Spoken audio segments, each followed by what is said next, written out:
Rocket Pat here. Alright guys, here we go with another daily grind over here at the garage. We got another one of these bad brake jobs coming into the shop where somebody just thought they'd save some money and do their own brake job, and they've only really just cost themselves more money.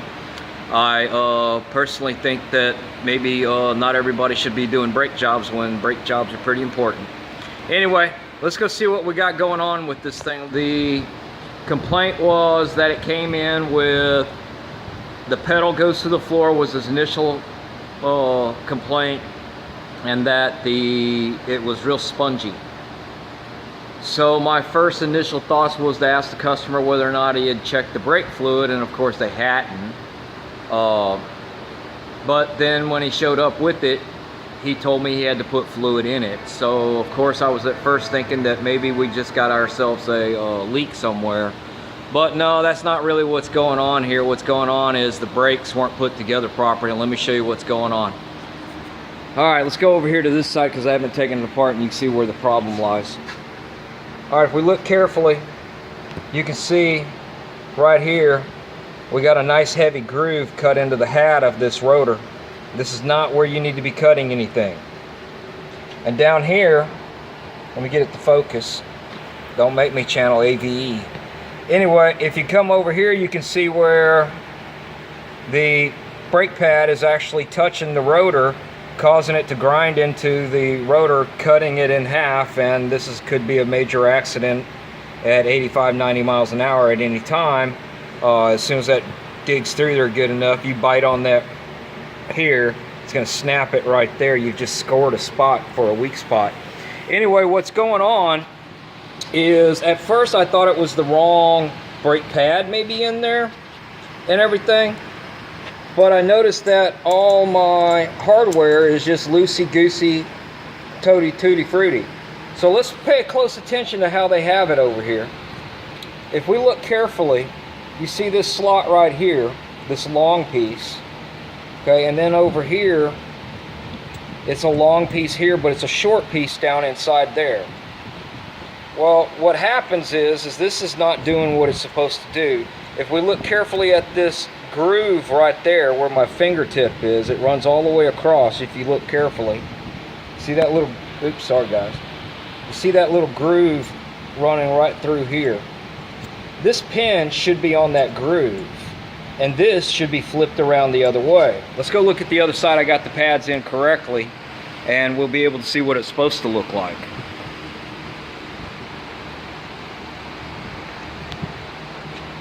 So if we look over here, this is the proper way the pad should be put in here. We look, we got the long end, it goes down here, down up underneath there, and there's a angle on that pad.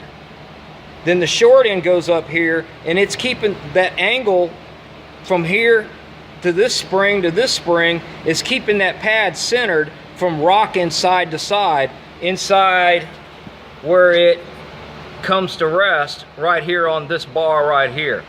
At first, let me show you what kind of pads we were talking about and the wear that's going on with it. Well, I don't have the other pad here. At first I thought it was a design flaw where you see the distance here and here, but the majority of it stops right there.